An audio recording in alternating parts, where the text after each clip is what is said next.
Hi, my name is Carrie Handy, and I'll be presenting to you on our Module 16 case study on parental apathy. The first category that we'll focus on is identifying the problem and also analyzing it. In doing so, I found three top items that I believe make up the information that we know in terms of the problem. There's limited parent and community involvement, period. The current administration seems to have no desire for change and does not see a problem with the status quo. I also feel like there are just overall lacking communication lines within the school to parent, parent to community, and vice versa communication. In terms of additional information that I would like to know, one would be what types of communication have been used in the past. What information does the principal have that makes him feel like he has the pulse of the community? And also, what is the community like, the demographics, the school size, so that way I would know what all is taken into consideration when making some judgments here. To nail down the exact problem, in my opinion, it would be that there's a lack of parent and community involvement, and that has been accentuated by the administration in the building, particularly just the principal, and it's also led to a loss in support and trust in particular on both sides. Now that the problem has been identified, we're going to move on to the plan of action that I would take and some of the appropriate strategies that I might use or that could have been used in this situation. Plan of action. If I were the principal of this particular school, I would expand upon the lines of communication with the parents and the community in order to increase opportunities for interaction and academic success. My first step would be to design an open house for all stakeholders to attend. Moving forward, I'd like to see an open door policy as well. I believe those two things go hand in hand. That's why I put them in one step. The strategy behind this is to create or reconnect the parents with the community and the school with the parents and all of that. Additionally, I would like to allow for stakeholders to be able to tour the building, view the surroundings, the events that we have going on, to visit classrooms, and to truly see what is going on firsthand. My second step of my action plan would be to increase correspondence with families and the community. I'd like to send out parent and community newsletters. I really want to inform them of what we're all about and doing. Also, I would make sure that there are multiple formats of communication going out, such as Twitter, Facebook, web pages, sending texts, emails. I feel like people are much more able to understand information and acquire it if they can find it readily at their fingertips, specifically through their phones. I would also survey the parents about events that they might be interested in. I've also found that serving food can increase participation. It's a little thing, but if people don't have to worry about serving a meal to their families, it can be a relief. I would also reach out to businesses in terms of correspondence to make sure that they're aware of all the good that we're doing for the community and ask them to partner with us to help support everyone to the best of their ability so we can help everybody. My third step would be to meet with parents during scheduled meeting times, and particularly no matter the size of the group. The strategy behind that would be that I would need to give parents more notice than was given in this particular case study from the information that was provided. Parents need to be able to plan for things, have proper notice, and then the overall hope would be to increase attendance. Also, as principal, I would never cancel a meeting with parents, no matter how small the group is, because sometimes you need that core group to be able to build trust, and once you have that and their buy-in, from there it can really prosper the rest of the group. Now, in order to resolve the issue, we want to make sure that we have a focus on the success for all students. So to keep this as student-centered as possible, I'm going to identify a few facts and then say how we've addressed that in order to make sure that it's what's best for students. So the first fact is there's little to no interactions between the school and stakeholders. It's a fact. What would be best for students would be to open up lines of communication to and from school to increase overall communication that will benefit academic success in the long run. If parents are informed at home, they can better support our learners. We share them. The second fact that I'd like to emphasize is to make opportunities available to parents to participate meaningfully in the educational process, and that right now that wasn't being very realistically done, and that needs to change, because what's best for students is that the school would make meetings convenient for parents and make them flexible and try to accommodate them to the best of their ability. The third fact would be that the current principal does not think that parents want to be involved. What is best for students is to have parents involved. And children, I believe, need to see that parents and the school are a united front and that they're on the same page.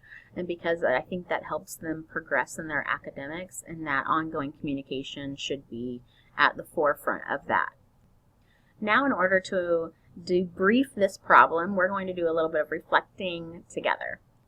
Again, student success should be at the forefront of all decisions that are made, and it should be promoted. So I believe all the steps and strategies and resolutions that I've outlined all promote student success by building and sustaining positive relationships with the community and with parents. During this case study, there were many things that I was feeling, thinking, and valuing throughout the time. So in terms of thinking, I was really curious about the true dynamic between the principal and the assistant principal. I really wanted to be able to witness that. I'd also like to know, how is it possible for a principal to not want to do all they can to connect with the families they serve? It seems just a little crazy that someone would not want to do that. Additionally, what I was feeling was a lot of sorrow for the kids, because I feel like they're the ones that are being affected the most by this disconnect, because truly what's happening has not been what's best for kids, and that needs to change. Also, I feel like the principal is not capitalizing upon the potential resources that may be available to him that will ultimately benefit students as well.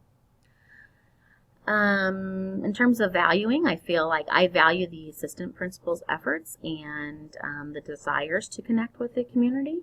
I also value the few parents that came to that initial meeting, because there obviously is a desire, even if it's small at this point, to connect with the school. Moving forward, I still had a few things that I felt were a little unresolved.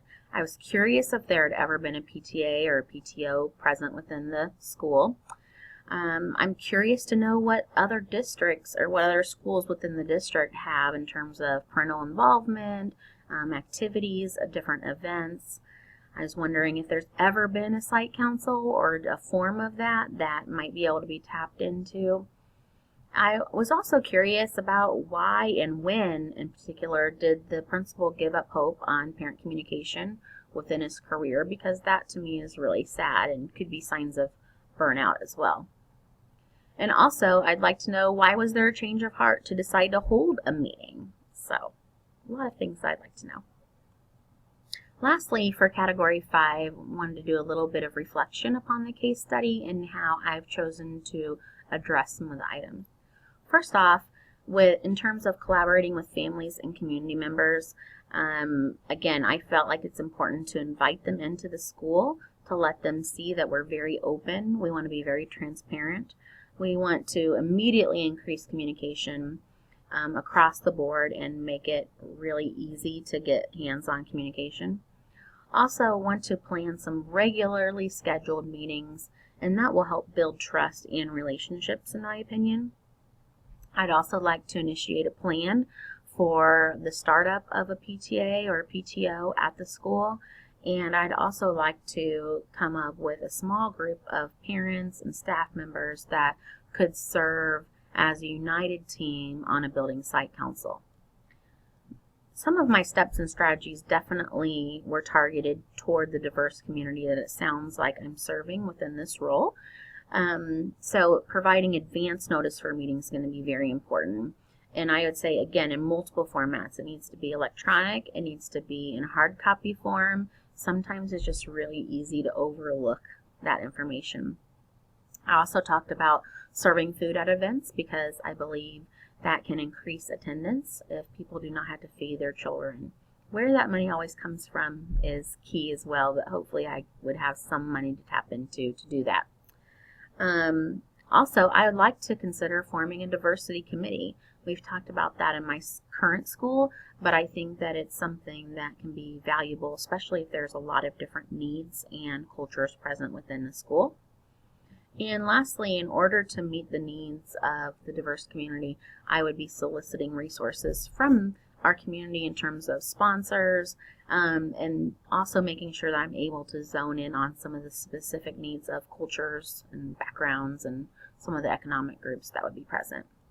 Lastly, I'd like to mobilize some of the community resources by, again, making sure that I'm distributing information to not only the families but also to our community sponsors, just things about going on at school and different events so they can be involved. We're all in the same community and we should be supporting one another.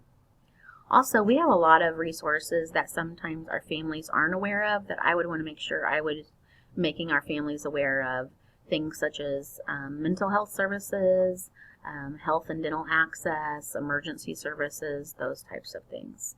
Also, if I can play an active role in the transportation for students and families, then I again think that that would increase the overall attendance. My final reflection, in conclusion, this case study demonstrates that the role of the administrator is to help connect all stakeholders in order to promote the success of all students. There is a need to tap into all available resources to support all members of our educational family. The community where we work and the input of others are some of the most valuable resources within a learning environment. Parents and schools must be a united front, and every voice deserves to be heard. Thanks for listening. I've enjoyed this class and have learned a lot. Thank you.